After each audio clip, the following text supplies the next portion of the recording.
90 দিনের মধ্যে ভাঙতে হবে রাজধানীর হাতিরঝিলে বিজিএমইএ ভবন। আপিল বিভাগে রিভিউ আবেদন খারিজ।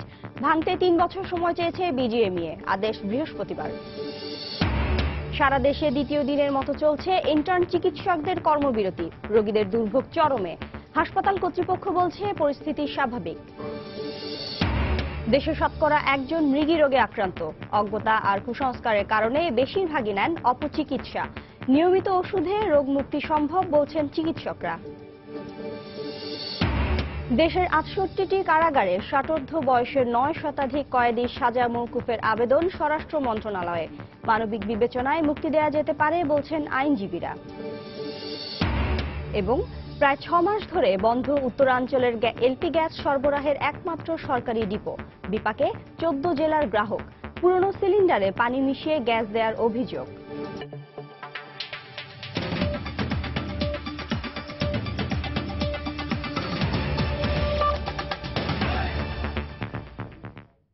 সময় সংবাদের সঙ্গে আছে আমি শিরিন আক্তার। ভেঙে ফেলতে হবে রাজধানীর হাতিরঝিলে বাংলাদেশ তৈরি পোশাক প্রস্তুতকারক ও রপ্তানিকারক সমিতি বিজিএমইএর বহুতল ভবন। এই সংক্রান্ত হাইকোর্টের দেয়া রায়ের বিরুদ্ধে করা রিভিউ আবেদনটি খারিজ করে দিয়েছেন আপিল বিভাগ। এর ফলে আগামী 90 দিনের মধ্যে ভবনটি ভেঙে ফেলতে হবে। তবে ভবনটি ভাঙতে 3 বছর সময় আবেদন করেছে বিজিএমইএ। এই বিষয়ে আগামী বৃহস্পতিবার আদেশ দেবেন আদালত। সকালে প্রধান বিচারপতি এসকে সিনহার নেতৃত্বে আপিল বিভাগের পূর্ণাঙ্গ বেঞ্চ রিভিউটি খারিজ করে দেন। বিজিএমইএ ভবন ভাঙতে হাইকোর্টের দেয়া রায় গত বছরের 2 জুন বহাল রাখেন আপিল বিভাগ। পরে ডিসেম্বরে এ রায়ের রিভিউ চেয়ে আবেদন করে বিজিএমইএ কর্তৃপক্ষ। রাজুকের অনুমোদন ছাড়াই কারওয়ান বাজার সংলগ্ন বেগুনবাড়ি খালে বিজিএমইএ ভবন নির্মাণ করা হয়েছে উল্লেখ করে 2010 সালের 2 অক্টোবর গণমাধ্যমে প্রতিবেদন প্রকাশ হলে এক আইনজীবী তা আদালতে উপস্থাপন করেন। পরে ভবনটি কেন ভাঙার নির্দেশ দেয়া হবে না জানতে চেয়ে হাইকোর্ট স্বপ্রণোদিত হয়ে রুল জারি করেন।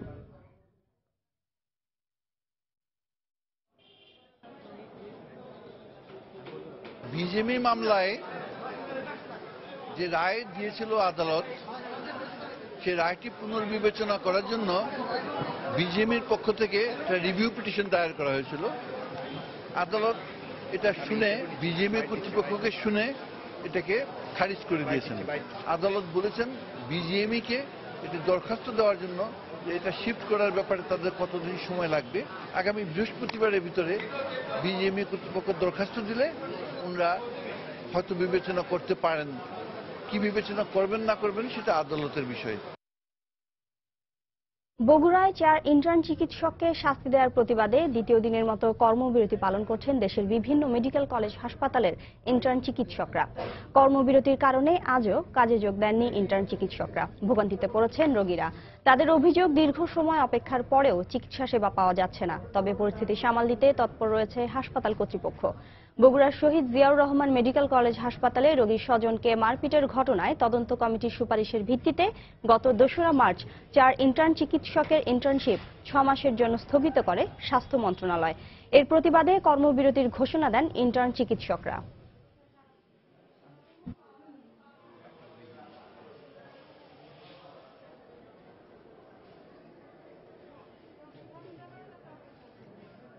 জালকাঠি থেকে আইসি, কোন ডাক্তারে আমরা এখন তো চিকিৎসা দেয় না। নাম কাটতে দিয়েছে, এখানে আসছে কোনো চিকিৎসা পায় নাই, আর এবং ডাক্তারও দেখে নাই। বিকালে গেলে কোনো ডাক্তার আসে নাই আর চিকিৎসাও পাইনি। ভিতরে একটা ডাক্তারও নাই, যে রোগীর কি অবস্থা, যন্ত্রণায় ছটফট করতেছে। শুধু যে নার্সরা আছে যারা, তারাও পর্যাপ্ত সেবা দিয়ে পারতেছে না। রোগীরা যারা আছে 2 দিন 3 দিনের ভিতরে চলে যেতে পারতো, কিন্তু ইন্টার্নি ডাক্তার না থাকার কারণে তারা খুব কষ্টে আছে। দর্শক, ইন্টার্ন চিকিৎসকদের কর্মবিরতির খবর জানাতে এই মুহূর্তে বরিশাল মেডিকেল কলেজ হাসপাতালে আছেন ফেরদাউস সোহাগ ও ময়মনসিংহ মেডিকেল কলেজ হাসপাতালে আছেন হারুনুর রশিদ। প্রথমেই চলে যাচ্ছি সোহাগের কাছে। সোহাগ। শিরিন, আপনাকে ধন্যবাদ। সারা দেশের মতো শিরিন, আপনি জানেন যে আজকে গতকালকে থেকে শুরু হয়েছে ইন্টার্ন চিকিৎসকদের ধর্মঘট এবং বরিশালেও সেটা চলছে। আজকে আমরা দেখেছি যে ইন্টার্ন চিকিৎসকরা বরিশাল শেরেবাংলা মেডিকেল কলেজ হাসপাতালের প্রতিদিনের যে কর্মকাণ্ডে তারা অংশগ্রহণ করেন, সেখানে অংশগ্রহণ করেননি এবং চিকিৎসা সেবার যে পরিস্থিতিটা আমরা দেখেছি সকাল থেকে এই পর্যন্ত, সেটা হচ্ছে যে অন্য চিকিৎসক যারা রয়েছেন, ইন্টার্ন চিকিৎসক ছাড়া অন্য চিকিৎসকরা কিন্তু চিকিৎসা কাজ করে যাচ্ছেন। যাচ্ছেন এবং তারা আপ্রাণ চেষ্টা চালিয়ে যাচ্ছেন চিকিৎসা ব্যবস্থা স্বাভাবিক থাকার জন্য। কিন্তু রোগীদের তরফ থেকে যে অভিযোগটা করা হয়েছে যে মূলত ইন্টার্ন চিকিৎসকরা সব সময় থাকেন এবং তাদেরকে কাছে পাওয়া যায়, ধর্মঘটের কারণে রোগীরা তাদেরকে কাছে পাচ্ছেন না। আমরা তথ্য একটু জানিয়ে রাখি যে বরিশাল মেডিকেলে মোট 199 জন ইন্টার্ন চিকিৎসক রয়েছেন এবং এই ইন্টার্ন চিকিৎসকদের মধ্য থেকে কিন্তু তারা কেউ এই কর্তব্য কাজে অংশগ্রহণ করেননি। এই অবস্থার প্রেক্ষাপটে এই ব্যবস্থাটা স্বাভাবিক অবস্থায় চালিয়ে রাখার জন্য এখানকার বরিশাল শেরেবাংলা মেডিকেল কলেজ হাসপাতালের যিনি পরিচালক আছেন তিনি আমাদেরকে বলেছেন যে সকল চিকিৎসক, বাকি যারা চিকিৎসক রয়েছেন তাদেরকে স্ট্যান্ড বাই রাখা হয়েছে এবং তাদের নির্দিষ্ট কাজের নির্দিষ্ট সময়ের বাইরেও তাদেরকে কাজ চালিয়ে যাবার জন্য তাদেরকে বলা হয়েছে। এই পরিস্থিতির মধ্য দিয়ে চলছে, কিন্তু তারপরেও কিন্তু আমাদেরকে যারা রোগী আছেন তারা বলেছেন যে কোনোভাবেই তারা স্যাটিসফাইড নয় এই চিকিৎসা সেবার অবস্থায়। তাদের বক্তব্যটা হচ্ছে যে ইন্টার্ন চিকিৎসকরা থাকলে পরে যে পরিমাণ চিকিৎসা সেবা তারা পেতেন সেই পরিমাণ চিকিৎসা সেবা তারা এখন পাচ্ছেন না। যদিও আমরা যারা এখানকার কর্তব্যরত ডাক্তার রয়েছেন তাদের সাথে কথা বলেছি, তারা আমাদেরকে জানিয়েছেন যে রোগীদের দুর্ভোগ লাঘব করার জন্য কিন্তু তারা চেষ্টা চালিয়ে যাচ্ছেন। এই পরিস্থিতির মধ্য দিয়ে কিন্তু চলছে সকাল থেকে এই পর্যন্ত কিন্তু রোগীদের দুর্ভোগ কিন্তু চরমে উঠেছে। যদিও এখানে কর্তব্যরত ডাক্তাররা কাজ করে যাচ্ছেন কিন্তু ইন্টার্ন চিকিৎসকদের অভাবে রোগীরা কিন্তু আসলেই সমস্যায় পড়েছেন। এই পরিস্থিতির মধ্য দিয়ে যাচ্ছে চিকিৎসা ব্যবস্থা এবং বরিশাল শেরেবাংলা মেডিকেল কলেজের চিকিৎসা সেবা। পরিচালক জানিয়েছেন যে তারা চেষ্টা চালিয়ে যাচ্ছেন। এই ছিল মোটামুটি আমার কাছে এখানকার বরিশাল শেরেবাংলা মেডিকেল কলেজ হাসপাতালের ইন্টার্ন ধর্মঘটের সর্বশেষ খবর। আমরা এখন যাব ময়মনসিংহে, সেখান থেকে আমাদের সহকর্মী জানাবেন হারুনা রশিদ। ধন্যবাদ সোহাগ। ময়মনসিংহ মেডিকেল কলেজ হাসপাতালের ইন্টার্ন চিকিৎসকরাও আজকে দ্বিতীয় দিনের মতো কর্মবিরতি পালন করছে। বগুড়া মেডিকেল কলেজের 4 ইন্টার্ন চিকিৎসকের শাস্তি স্থগিত করা হয়েছে সেটির প্রতিবাদে এবং এই সিদ্ধান্ত প্রত্যাহারের দাবিতে ইন্টার্ন চিকিৎসকরা কর্মবিরতি পালন করছে এবং আমরা এই মুহূর্তে অবস্থান করছি ময়মনসিংহ মেডিকেল কলেজের সামনে। এই মেডিকেল কলেজে এখানকার যারা শিক্ষার্থী বা ইন্টার্ন চিকিৎসক রয়েছে সেই ইন্টার্ন চিকিৎসকরা এখানে কিছুক্ষণের মধ্যেই মানববন্ধন কর্মসূচি পালন করবে এবং সেই কারণেই তারা মেডিকেল কলেজের সামনে জড়ো হয়েছে। আপনারা দেখতে পাচ্ছেন যে ইন্টার্ন চিকিৎসকরা সবাই হাতে প্ল্যাকার্ড নিয়ে তারা এই মুহূর্তে অবস্থান করছেন মেডিকেল কলেজের সামনে। এখান থেকে একটি মিছিল হবে, একটি মৌন মিছিল হবে তাদের দাবির নিয়ে এবং এরপর এখানে মানববন্ধন হবে এবং সব ইন্টার্ন চিকিৎসকরাই এই মুহূর্তে অবস্থান করছেন ময়মনসিংহ মেডিকেল কলেজের সামনে। আর একটু চিকিৎসার কথা যদি আমরা বলি, এই মেডিকেল ইন্টার্ন চিকিৎসকরা কর্মবিরতির কারণে ওয়ার্ডগুলোতে কিছুটা সমস্যা হচ্ছে, তবে মিড লেভেলের চিকিৎসক যারা রয়েছেন তারা কর্মরত আছেন এবং নার্সরা থাকার কারণে তেমন কোনো সমস্যা হচ্ছে না, তবে কিছুটা ভোগান্তিতে পড়তে হচ্ছে রোগীদের। আর এখানকার ইন্টার্নি চিকিৎসকদের যারা দায়িত্বে রয়েছেন, যে ইন্টার্ন চিকিৎসক পরিষদের কর্মকর্তাদের সাথে আমি কথা বলেছি, তারা জানিয়েছেন যে আসলে হাসপাতালে যেন চূড়ান্ত পর্যায়ে রোগীরা ভোগান্তির শিকার না হয় সেজন্য তারা একটি ইমার্জেন্সি স্কোয়াড করবেন, যেন দুর্যোগকালীন সময়ে বা চরম আকার যখন রোগীদের সমস্যা ধারণ করে তখন তারা চিকিৎসা দিবেন। একেবারে যেন হাসপাতালের চিকিৎসা কার্যক্রম জিম্মি দশায় না পড়ে সেই উদ্যোগও এই ইন্টার্ন চিকিৎসকরা এখান থেকে নিয়েছেন এবং তারা একটা দাবি জানিয়েছেন যে 4 ইন্টার্ন চিকিৎসকের শাস্তি দেওয়া হয়েছে এই সিদ্ধান্ত যতক্ষণ প্রত্যাহার না হবে ততক্ষণ পর্যন্ত তাদের কর্মসূচি অব্যাহত থাকবে। তো এই মুহূর্তে তারা ময়মনসিংহ মেডিকেল কলেজের সামনে অবস্থান নিয়েছেন এবং কিছুক্ষণের মধ্যেই মানববন্ধন অনুষ্ঠিত হবে। এই ছিল আসলে আমার কাছে ময়মনসিংহ মেডিকেল কলেজ হাসপাতাল থেকে ইন্টার্ন চিকিৎসকদের কর্মবিরতির সর্বশেষ খবর। শিরিন। ইন্টার্ন চিকিৎসকদের কর্মবিরতির খবর জানাতে আমাদের সঙ্গে যোগ দিয়েছিলেন বরিশাল মেডিকেল কলেজ হাসপাতাল থেকে ফেরদৌস সোহাগ এবং ময়মনসিংহ মেডিকেল কলেজ হাসপাতাল থেকে হারুনুর রশিদ। সময় সংবাদে আরো থাকছে, রাজধানীতে ট্রাক নিয়ন্ত্রণ হারিয়ে পুলিশ বক্সে উঠে গিয়ে 4 পুলিশ সদস্য আহত। চুয়াডাঙ্গায় বাসের ধাক্কায় ভটভটির 2 যাত্রী নিহত, আহত আরো 1। জীবনের শেষ সময়টুকু পরিবার পরিজনের সঙ্গে কাটাতে সাজা মওকুফের মানবিক আবেদন করেছেন 60 বয়সের 9 শতাধিক কয়েদি। দেশের 68টি কারাগারে 20 বছরেরও বেশি সময় ধরে থাকা বন্দীদের আবেদন জমা পড়েছে স্বরাষ্ট্র মন্ত্রণালয়ে। কারা কর্তৃপক্ষ বলছে আইনি দিক থেকে তাদের মুক্তির বিষয়টি বিবেচনাধীন। সিনিয়র আইনজীবী ও মানবাধিকার কমিশন বলছে মানবিকতার স্বার্থে নতুন জীবনে ফিরে যেতে তাদের এই সুযোগ দেওয়া যেতেই পারে। আফজাল হোসেনের বিশেষ রিপোর্ট। অপরাধের দায়ে 20 বছরেরও বেশি সময় ধরে কারাগারে আছেন এমন অনেক বন্দী জীবন সায়ান্নে এসে ফিরতে চান পরিবার পরিজনের কাছে। 20 বছর কারাভোগ শেষ হয়েছে এ ধরনের 9 শতাধিক 60 ঊর্ধ্ব বয়সের বন্দী মুক্তির আবেদন করেছে সরকারের কাছে। মুক্তির ব্যবস্থা নিতে কয়েকজন বন্দী চিঠিও দিয়েছেন প্রধান বিচারপতির দপ্তরে। সিনিয়র আইনজীবীরা বলছেন, নতুন করে অপরাধ করার ক্ষমতা যাদের নেই তাদের ছেড়ে দেওয়া উচিত। একই মত মানবাধিকার কমিশনেরও। স্বরাষ্ট্র মন্ত্রণালয় ইচ্ছা করলে এটা গ্রহণ করতে পারে এবং জেল অথরিটিকে এরকম ডাইরেকশন দিলে তারা বেরিয়ে আসতে পারে। এটা আমার মনে হয় একটা ভালো উদ্যোগ হবে। যদি 60 বছর 70 বছর বয়স হয়েছে, সে মৃত্যুর জন্য দিন গুনছে, সে জেলখানাতে বসে 5 ওয়াক্ত নামাজ পড়ছে, তো সেই লোকটা কাকে ভয়ভীত দেখায়? তো রাখার কোনো যুক্তি নেই। কমিশনের চেয়ারম্যান জানান, শুধু 60 ঊর্ধ্ব বয়সের বন্দী নয়, বিনা বিচারে কারাগারে আটক বয়োবৃদ্ধদেরও জামিনের ব্যবস্থা করতে কাজ চলছে। জেলা ডিস্ট্রিক্ট লিগ্যাল এইড কমিটির সাথে আমরা একটা এগ্রিমেন্ট করব সমন্বিতভাবে, তারা এবং আমরা যে কেস করে যত সম্ভব আমরা কেসগুলোকে আদালতের সামনে উপস্থাপন করার চেষ্টা করব। এদিকে কারা মহাপরিদর্শক বলছেন, এরই মধ্যে বয়স্ক কয়েদিদের আবেদন নিয়ে কাজ শুরু করেছেন তারা। মেরিট অফ ক্রাইম এবং তার বয়স সবকিছু বিবেচনা করে যদি মনে হয় যে সমাজের জন্য সে বিপজ্জনক কেউ না, সেক্ষেত্রে সরকার ইচ্ছা করলে তাদেরকে ছেড়ে দিতে পারেন।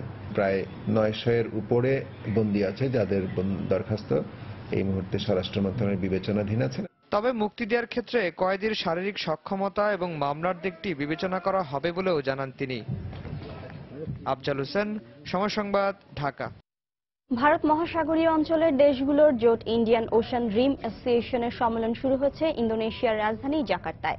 আগামীকাল সদস্য দেশগুলোর মন্ত্রী পর্যায়ের বৈঠক এবং 7 মার্চ 21টি দেশের সরকার প্রধানের সঙ্গে যোগ দেবেন প্রধানমন্ত্রী শেখ হাসিনাও। এই মুহূর্তে সম্মেলনস্থলে আছেন রিপোর্টার দেবাশিস রায়। সরাসরি চলে যাচ্ছি তার কাছে। দেবাশিস,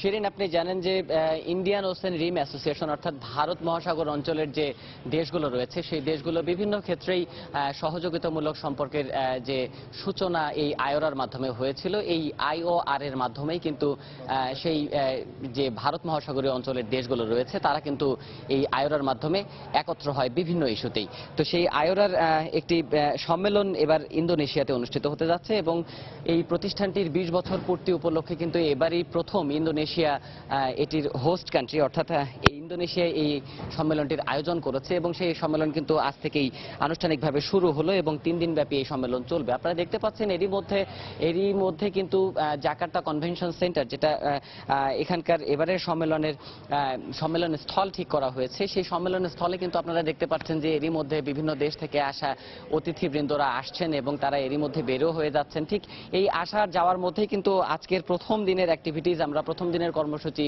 লক্ষ্য করেছি। এরই মধ্যে কিন্তু আমরা লক্ষ্য করেছি যে এখানে এই সদস্য দেশগুলোর পক্ষ থেকে বিভিন্ন স্তরের বিশেষ করে উচ্চপদস্থ কর্মকর্তারা এই সম্মেলনে যোগ দিয়েছেন এবং সেখানে হাই লেভেল টক বা উচ্চ পর্যায়ের কর্মকর্তারা কিন্তু বিভিন্ন ইস্যুতেই তারা এখানে কথা বলছেন। 21টি দেশের যে কর্মকর্তারা এরই মধ্যে এখানে এসে পৌঁছেছেন, তার মধ্যে তারা সম্মেলনের যে বিভিন্ন খুঁটিনাটি দিকগুলি রয়েছে সেগুলি নিয়ে তারা আলোচনা করছেন এবং প্রত্যেকটি সম্মেলনেরই একটি বিশেষ দিক থাকে, বিশেষত বিভিন্ন বিষয় নিয়ে আলোচনা থাকলেও ঠিক সেই আলোচনাগুলোর মধ্যে থেকে আইওআরএ বা এই সংগঠন বা এই অ্যাসোসিয়েশন আসলে কতটুকু কোন বিষয়ের উপরে সিদ্ধান্তে উপনীত হলো সেটির উপরে কিন্তু একটি খসড়া ঘোষণা অর্থাৎ ড্রাফট স্টেটমেন্ট সেটিও কিন্তু প্রকাশ করার একটি রীতি রয়েছে এবং সেই অনুযায়ী কিন্তু আমরা লক্ষ্য করেছি যে আজকে ড্রাফট যে পলিসি অর্থাৎ এবারের যে খসড়া নীতি হবে, সেই খসড়া নীতি নিয়ে কিন্তু উচ্চ পর্যায়ের বৈঠকটি এখন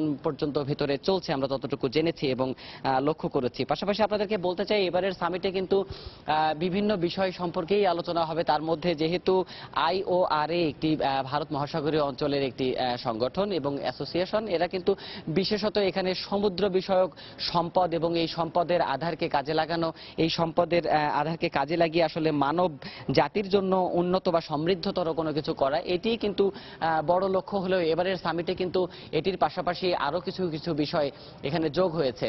যেমন আমরা বলতে পারি যে ব্লু ইকোনমির যে বিষয়টি রয়েছে রয়েছে সেটিও এখানে প্রাধান্য পাবে এবং ম্যারিটাইম সিকিউরিটি অ্যান্ড সেফটি অর্থাৎ সমুদ্র বিষয়ক যে সম্পদ রয়েছে সেই সম্পদের সীমাবদ্ধতা সত্ত্বেও সেই সম্পদের ব্যবহার এবং সেই সম্পদ বিশেষত সেই সম্পদের নিরাপত্তা এইসব বিষয় কিন্তু এবারের আলোচনায় প্রাধান্য পাবে। পাশাপাশি সায়েন্স অ্যান্ড টেকনোলজি অর্থাৎ বিজ্ঞান ও প্রযুক্তিতে এই অঞ্চলের যে দেশগুলো রয়েছে এই 21টি সদস্য রাষ্ট্র তারা কি করে বিজ্ঞান ও প্রযুক্তিতে আরো বেশি প্রসার লাভ করতে পারে সেই বিষয়গুলো কিন্তু এখানে আলোচিত হবে।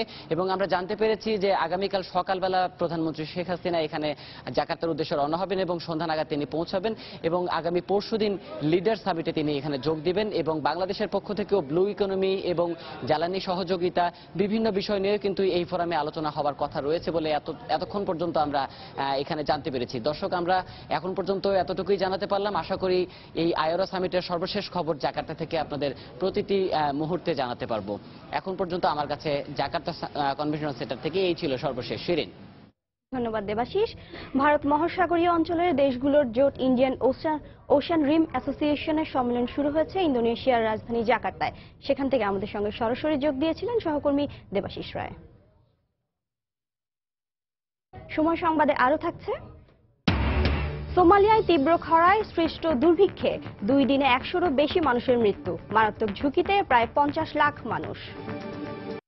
দেশে শতকরা 1 জন মৃগী রোগে আক্রান্ত বলে জানিয়েছেন গবেষকরা। আধুনিক চিকিৎসা থাকলেও মস্তিষ্কের এই রোগটির সুচিকিৎসা না নিয়ে বেশিরভাগই অপচিকিৎসা নেন। প্রাথমিক চিকিৎসা দিতে গিয়ে রোগীকে সুস্থ করার পরিবর্তে আরো বেশি অসুস্থ করে তোলেন অনেকে। অজ্ঞতা আর কুসংস্কারের কারণে জীবনহানি কিংবা বেঁচে থাকলেও সামাজিক বৈষম্য এবং মানবিক নির্যাতনের শিকার হন এ রোগীরা। চিকিৎসকরা বলছেন নিয়মিত ওষুধ খেয়ে এ রোগ থেকে মুক্তি পেয়ে স্বাভাবিক জীবনযাপন সম্ভব। মিজানুর রহমান খবিরের রিপোর্ট। রাস্তায় চলার সময় হঠাৎ করে পড়ে গিয়ে শরীরে খিঁচুনি আর কিছু উপসর্গ দেখে অন্যান্য পথচারীরা সহজেই বুঝে গেলেন লোকটি মৃগী রোগে আক্রান্ত। কেউ শুরু করে দিলেন চিকিৎসাও। কিছুটা সুস্থ হওয়ার আগ পর্যন্ত চলল এই কার্যক্রম। শুধু লাভ হয় মনে করেন আগুন আর পানি পেলে সমস্যা। উঁচু জায়গায় পড়লে মনে করেন ওই জুতা সুঙ্গাইলে তারপরে আপনার সুস্থ হয়ে যায়। নিউরোসায়েন্স ইনস্টিটিউট ও হাসপাতালে সপ্তাহে একদিন বিশেষ ক্লিনিকের মাধ্যমে বহির্বিভাগে ইপিলেপসি বা মৃগী রোগের চিকিৎসা দেওয়া হয়। এখানে ওয়ার্ডেও ভর্তি হন রোগীরা। অন্যান্য হাসপাতালেও প্রায় প্রতিদিনই আসেন এমন রোগী যাদের অনেকেই অপচিকিৎসা, বৈষম্য কিংবা অপবাদের শিকার। এর আগে কোনো চিকিৎসা নেই, প্রথম চিকিৎসা বিয়ে দিচ্ছে 1 বছর ধরে, 5 মাস ধরে জীবতে চলতেছে। শ্বশুর বাড়ি এমনি কিনা চাপ দেয় না, অনেক হারা মাইন্ড করতেছে, কোনো আগে তো এই রোগ আছে। কপালের এখানে আর কি আগুন দিয়ে চেষ্টা করেছে, তারপরে হাতে আর কি এখানে লাইটার দিয়ে আর কি ছেঁকা দিয়েছিল। চিকিৎসকরা জানান যে কোনো বয়সে মৃগী রোগের লক্ষণ প্রকাশ পেলেও সাধারণত 1 থেকে 5 বছর বয়সী শিশুরা খিঁচুনি আক্রান্ত হয়। শিশুর মস্তিষ্কের গঠনগত ত্রুটি, বংশগত সমস্যা, জন্মের পর শ্বাস নিতে দেরি হওয়ার ফলে মস্তিষ্কে অক্সিজেন ঘাটতি হলে শৈশবেই লক্ষণ ধরা পড়ে। অ্যান্টি এপিলেপটিক ড্রাগস আছে, সেগুলো দিয়ে আমরা মূলত চিকিৎসাটা করি। এছাড়া এপিলেপসি সার্জারি আছে। চিকিৎসার অংশ হিসেবে আমাদের যেটা করতে হয়, রোগী কাউন্সেলিং করতে হয়। রোগীটাকে শুয়াইয়ে দিতে হবে, তার মাথার অংশটা একটু নিচের দিকে থাকবে এবং একদিকে কাটতে থাকবে, যেন তার যে লালাটা হচ্ছে সেটা যেন মুখ দিয়ে বেরিয়ে চলে আসে। নাহলে হবে কি যে এই লালাটা তার শ্বাসনালীতে গিয়ে তার শ্বাসনালীটা বন্ধ হয়ে সে ওই মুহূর্তে তার মৃত্যুবরণ করতে পারেন।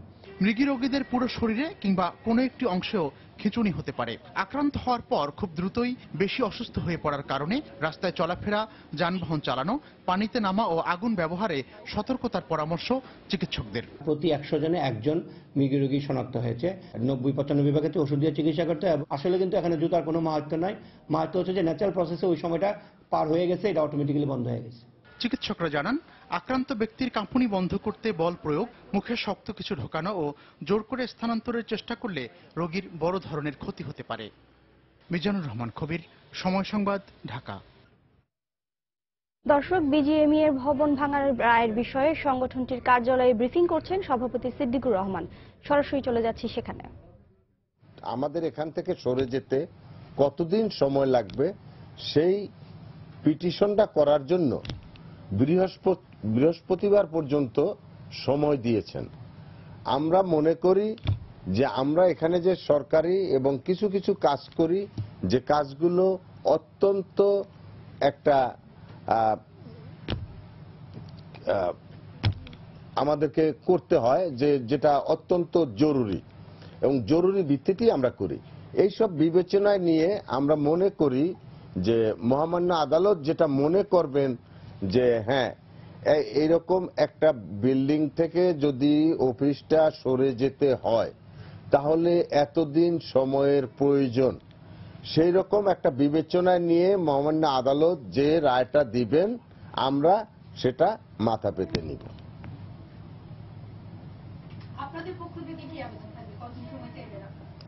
আমরা এখনো ঠিক করিনি। আমি আমাদের সবার সাথে আলাপ আলোচনা করে এবং আমাদের লয়ারের সাথে কথা বলে আমরা তারপরে সময় কতদিন লাগতে পারে আমরা সেটা আলাপ করে বিবেচনা করে তারপরে আমরা বলতে পারবো যে এতদিন সময় লাগবে। নিশ্চয়ই আপনারা ঠিক করেছেন, কারণ এটা দীর্ঘদিন ধরে বিষয়টা নিয়ে আপনাদের আদালতে আপনাদেরকে নিয়ে চলছে। সময় যদি আমার আজকে থেকে বলি যে 5 বছর লাগবে, 5 বছর কি আমাকে দিবে? হ্যাঁ, তবে আমরা চেষ্টা করব যত দ্রুততার সাথে এখান থেকে অন্য আরেকটা বিল্ডিং এ যেতে পারি সেটাই আমরা চেষ্টা করব। এর আগে তো বিভিন্ন সময় 90 দিন সময় নির্ধারণ করে দিয়েছেন আদালত, যখন এর আগে রায়গুলো দিয়েছে।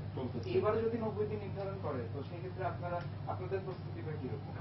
এইরকম একটা কোশ্চেনের জবাব দেওয়ার জন্য আমি এখানে বসে অনেক ব্যবসায়ীরা বলছেন যে কমপক্ষে একটা জায়গা থেকে আরেক জায়গায় সরানোর জন্য 2-3 বছরও লেগে যেতে পারে, কারণ একটা গুছানোর বিষয় আছে, আপনাদের একটা নতুন ভবন তৈরির বিষয় আছে। সেক্ষেত্রে সেই সময়টা এরকম মানে আপনাদের ব্যবসায়ীরা বলছেন যে 2-3 বছরও আপনাদেরকে সময় দিলে একটু সুবিধা হয় আর কি।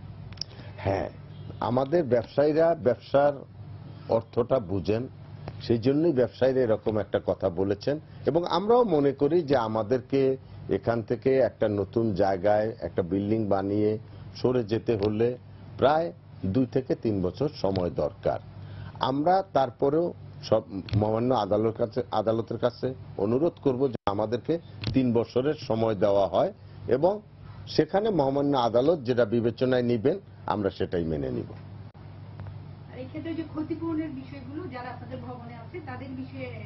এইসব নিয়ে আমরা এখনো চিন্তা করিনি।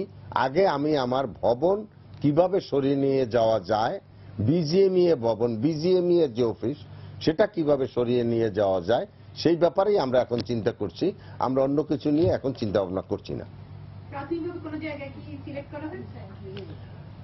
আমরা দেখছি, তবে আপনারা আগামী 2 সপ্তাহের মধ্যে আপনারা একটা রেজাল্ট পাবেন যে আশা করি যে কোন জায়গায় আমরা যাচ্ছি সেটা আপনাদেরকে আমরা জানাইতে পারবো।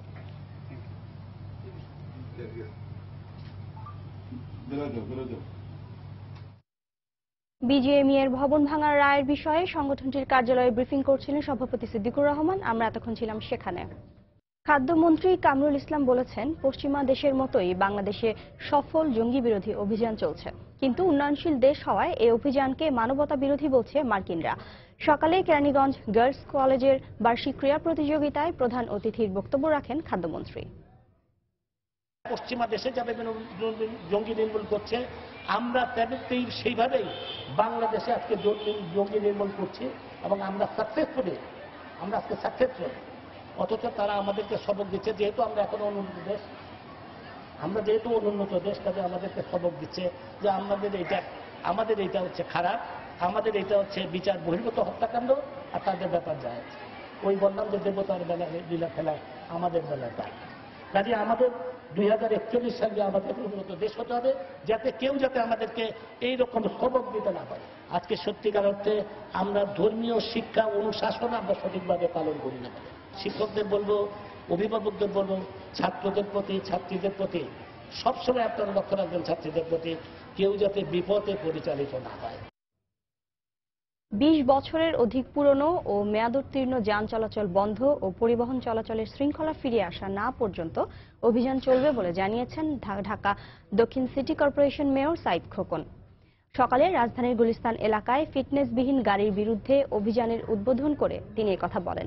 ঢাকা দক্ষিণ সিটি কর্পোরেশন, ঢাকা জেলা প্রশাসন ও বিআরটিএ যৌথভাবে এ অভিযান পরিচালনা করে। আজ দক্ষিণ সিটি কর্পোরেশনের 3টি জায়গায় এ অভিযান চলছে। মেয়র বলেন, যে চালকের লাইসেন্স থাকবে না এবং বিআরটিএর নিয়ম অনুযায়ী ন্যূনতম শিক্ষাগত যোগ্যতা থাকবে না, তাদেরকে ভ্রাম্যমাণ আদালতের মাধ্যমে আইনের আওতায় আনা হবে। এখন শুধু ফিটনেসবিহীন বাসের বিরুদ্ধে অভিযান চলছে। পর্যায়ক্রমে সব ধরনের যানবাহনে এ অভিযান চালানো হবে বলেও জানান মেয়র। ভ্রাম্যমাণ আদালতের মাধ্যমে আমরা আইন অনুযায়ী ব্যবস্থা নেব যদি কেউ আইন ভঙ্গ করে। সেই সঙ্গে সঙ্গে আমরা বলেছিলাম যে সমস্ত ড্রাইভারের ড্রাইভিং লাইসেন্স থাকবে না, ন্যূনতম শিক্ষাগত যোগ্যতা যেটা বিআরটি এর আইন অনুযায়ী রয়েছে এরকম শিক্ষাগত যোগ্যতা থাকবে না যে সমস্ত ড্রাইভারদের, তাদেরকে আমরা আইনের আওতায় নিয়ে আসব। রাজধানীর খিলক্ষেতে ট্রাক নিয়ন্ত্রণ হারিয়ে পুলিশ বক্সে উঠে গিয়ে 4 পুলিশ সদস্য আহত হয়েছেন।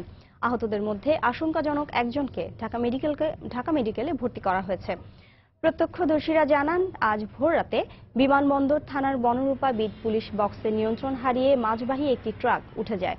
এতে পুলিশ বক্সে অবস্থান করা এক এএসআই ও 3 কনস্টেবল আহত হন। আহতদের মধ্যে গুরুতর একজনকে ঢাকা মেডিকেল কলেজ ও বাকি 3 জনকে রাজারবাগ পুলিশ লাইন হাসপাতালে ভর্তি করা হয়েছে। সড়কটি অন্ধকার থাকায় এই দুর্ঘটনা ঘটে থাকতে পারে বলে আশঙ্কা করছে পুলিশ। চুয়াডাঙ্গায় বাসের ধাক্কায় ভটভটির 2 যাত্রী নিহত হয়েছেন। এ ঘটনায় আহত হয়েছেন আরও একজন। সকালে আলমডাঙ্গা উপজেলার বন্ডবিল রেলগেট এলাকায় এই দুর্ঘটনা হয়। প্রত্যক্ষদর্শীরা জানান, সকালে ঢাকা থেকে আলমডাঙ্গার উদ্দেশ্যে ছেড়ে আসা একটি যাত্রীবাহী বাস ভটভটিকে ধাক্কা দেয়। এতে ঘটনাস্থলেই ভটভটির এক যাত্রী নিহত হন। ফায়ার সার্ভিস কর্মীরা আহতদের উদ্ধার করে চুয়াডাঙ্গা সদর হাসপাতালে নেয়ার পথে আরও একজনের মৃত্যু হয়। আহত ভটভটি চালকের অবস্থা আশঙ্কাজনক বলে জানিয়েছেন কর্তব্যরত চিকিৎসক। সোমালিয়ায় তীব্র খরার কারণে সৃষ্ট দুর্ভিক্ষে গত 2 দিনে 100-এরও বেশি মানুষের মৃত্যু হয়েছে বলে জানিয়েছেন দেশটির প্রধানমন্ত্রী হাসান আলী খায়রে। শনিবার সোমালিয়ার জাতীয় খরা প্রতিরোধ কমিটির সঙ্গে এক বৈঠক শেষে এ তথ্য জানান তিনি। দেশটির দক্ষিণ পশ্চিমাঞ্চলীয় একটি উপকূলীয় প্রদেশে সৃষ্ট ভয়াবহ এ খরায় এ পর্যন্ত অন্তত 110 জনের মৃত্যু হয়েছে বলে প্রধানমন্ত্রীর পক্ষ থেকে জানানো হয়। এছাড়াও দেশটির প্রায় 50 লাখ মানুষ মারাত্মক দুর্ভিক্ষ ঝুঁকির মধ্যে রয়েছে বলে জানিয়েছে দেশটির ত্রাণ সংস্থাগুলো। খরা ও দুর্ভিক্ষের কারণে এরই মধ্যে কয়েক হাজার মানুষ খাবারের খোঁজে রাজধানী মোগাদিসুতে আশ্রয় নিয়েছেন। খরা কবলিতদের সহায়তায় আন্তর্জাতিক ত্রাণ সংস্থাগুলোর প্রতি আহ্বান জানিয়েছেন প্রধানমন্ত্রী খায়রে।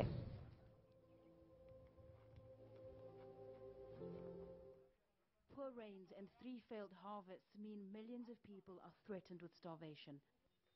For Ibrahim Adam, his time at the transit center. খেলার খবরে থাকছে স্প্যানিশ লা লিগা। স্পোর্টিং গিজনের পর এবার বার্সা তাণ্ডবে বিধ্বস্ত হল সেল্টা ভিগো। আগের ম্যাচে 6-1 গোলে জয়ের পর মেসি ম্যাজিকে এ ম্যাচে সেল্টার বিপক্ষে 5-0 গোলের বড় জয় পেয়েছে বার্সেলোনা। ক্যাম্প নুয়ের এ জয়ে রিয়াল মাদ্রিদের চেয়ে 1 ম্যাচ বেশি খেলে 1 পয়েন্ট এগিয়ে থাকলো কাতালানরা। শিরোপা দৌড়ে এবার হাড্ডাহাড্ডি লড়াই চলছে বার্সা ও রিয়ালের মধ্যে। সে রীতি ধরে রাখতেই এবারের বিপক্ষে রিয়াল মাদ্রিদের 4-1 গোলে জয়ের রাতে সেল্টা ভিগোকে দাঁড়াতেই দেয়নি বার্সেলোনা। ম্যাচ বার্সার পয়েন্ট এখন 7।